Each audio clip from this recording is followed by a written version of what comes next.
Hey there, it's Sydney with Tastefully Frugal, and today I'm going to answer one of the most commonly asked questions I get when it comes to working with HTV, and that is, can you put HTV on wood, or can you put HTV on painted wood? And the answer is yes, you can do it with both. This sign here, this April Showers Brings Mayflower sign, is on untreated wood, and as you can see, it works great. I made this sign about 4 years ago, and it's still holding up strong.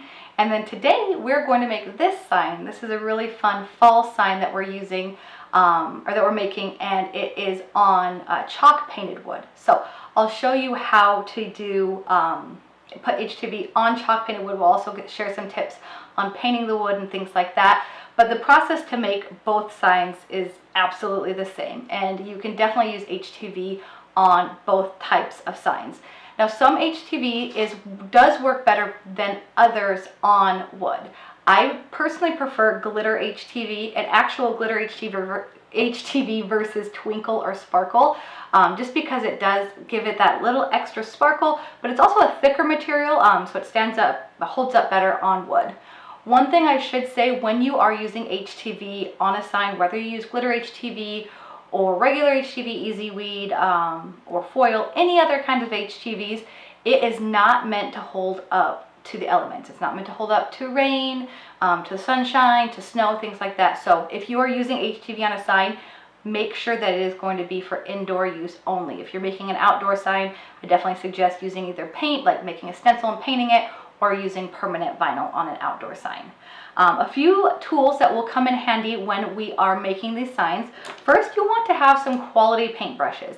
I got this set, there's only 2 brushes here, but it came in a set of 15 from Walmart, and they have worked really well with the paint projects that I've been doing over the past couple months. You'll also want to have painter's tape to make sure that you can prevent bleeding when you're painting the frame of the sign, as well as when you're painting the white. We are using Starcraft, the chalk and mineral paints.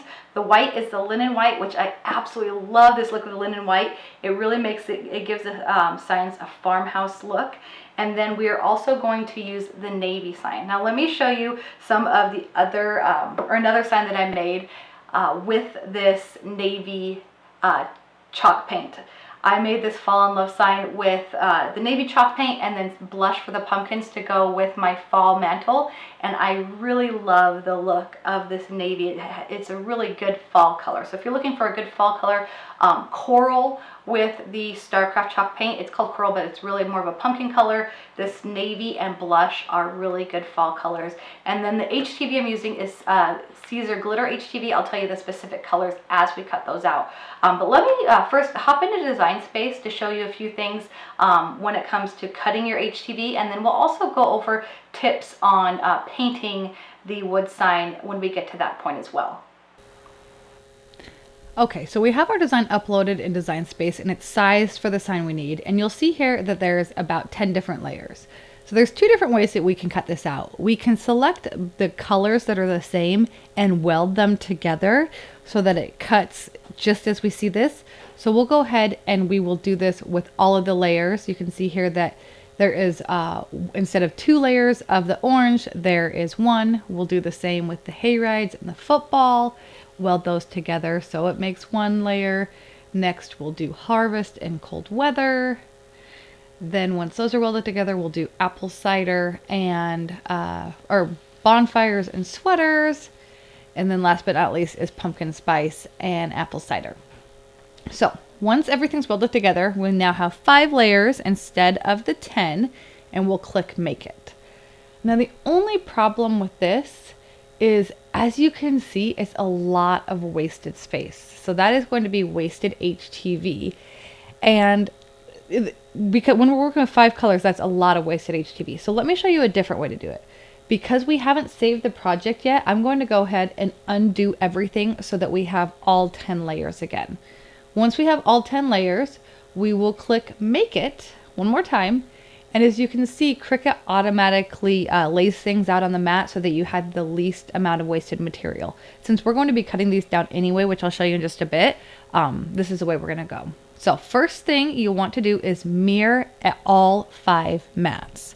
Once you have mirrored all of the mats, Next, what you want to do is take note, or at least have your design space next to your workspace, of how much material is needed on each side. And then we're going to cut down our HTV down to size. All right, so we are going to start here. This is the brown glitter HTV, and what we want to do is we are going to cut the smallest side first. So we're going to cut 3 inches, and that's really handy with this Cricut paper cutter. Obviously it works for HTV as well, but it also has an extended ruler, so you can cut up to 16 inches. So we're just going to scoot this one down to 5 inches because we need a 3x5 piece, and then we're going to do the same. So this orange is called Copper. The purple, which was the very first one I cut out, is called Current, and these are all Caesar Glitter HTV. There's a link to the main Caesar Glitter HTV in the description of this video.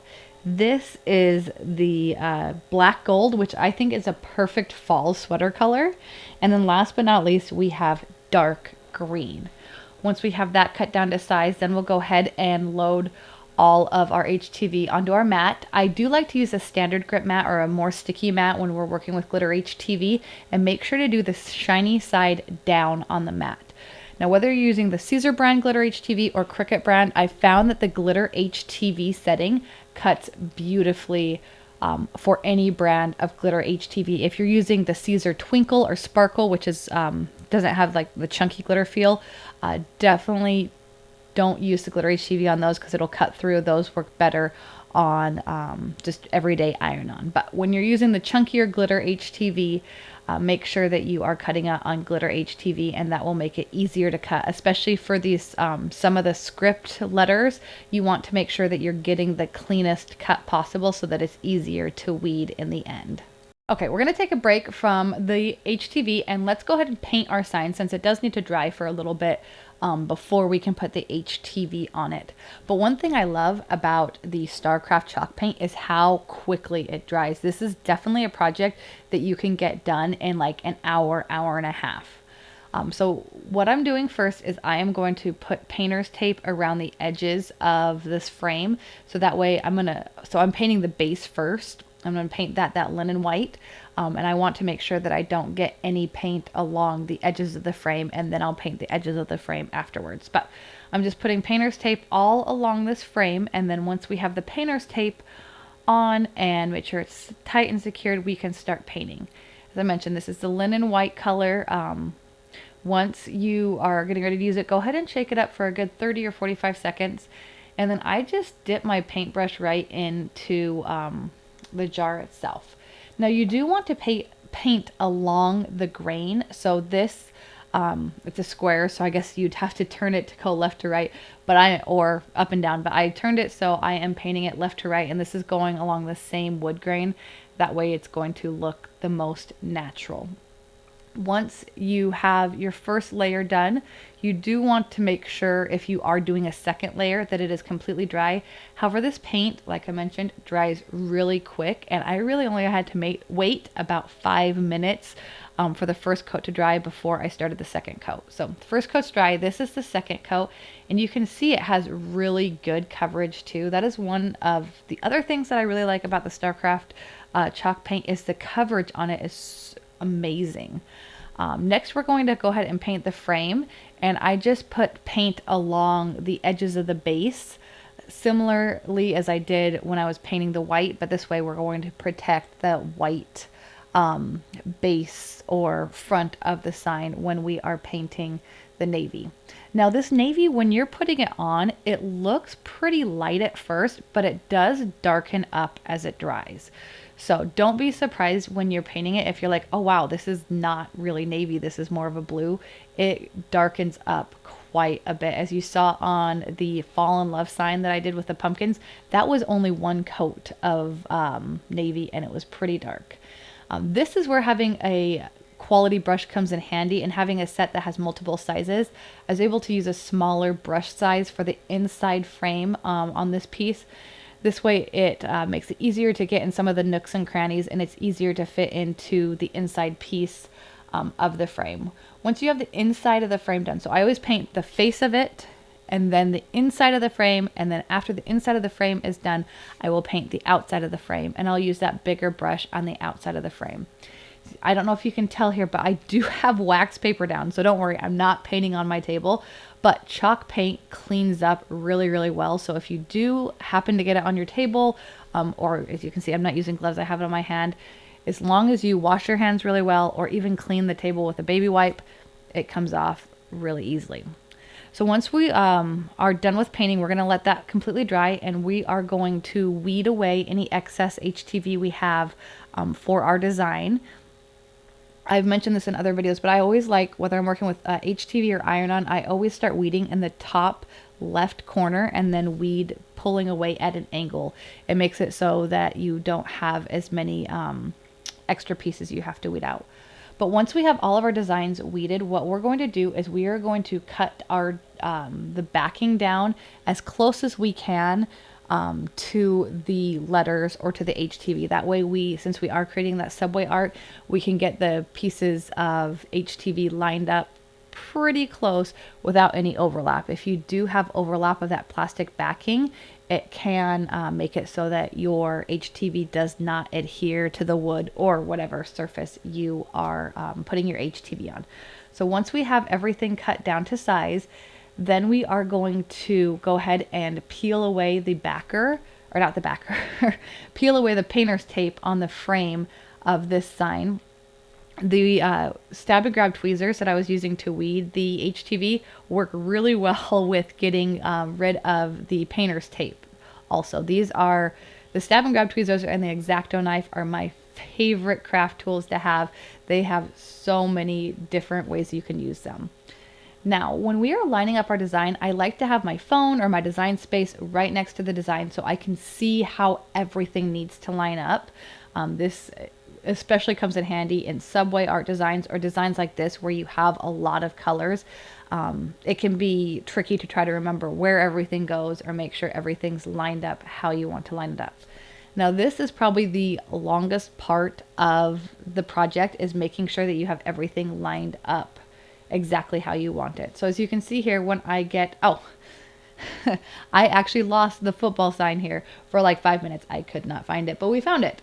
But I had a tough time lining everything up. I had to move things around a few times, but once you're finally happy with the layout of your design, double check to make sure, like I mentioned, that none of the plastic backing is underneath any of the HTV. It will prevent your HTV from sticking to the wood.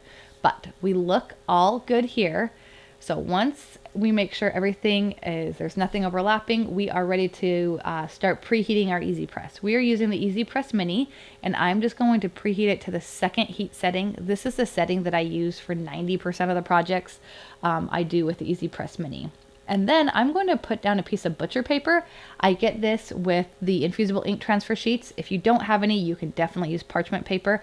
But what this is going to do is it's going to protect your Easy Press Mini or whatever heat source you're using. This is definitely a project you can do with a household iron also, but it's going to protect that heat plate to make sure it doesn't get any paint on it if for whatever reason the paint isn't completely dry. But just go ahead and move the Easy Press Mini over your designs. You can check it after maybe 10 or 15 seconds on each piece of the design to make sure that it's completely stuck to the design, and then just peel the backer away. You may have to, some of the pieces may stick quicker than others, but make sure you don't overheat it, because you can overheat your design and make it so that that adhesive melts away and then your design just won't stick at all. But there you have it, a nice, sparkly, fun fall sign that just covers all the things that I love about fall.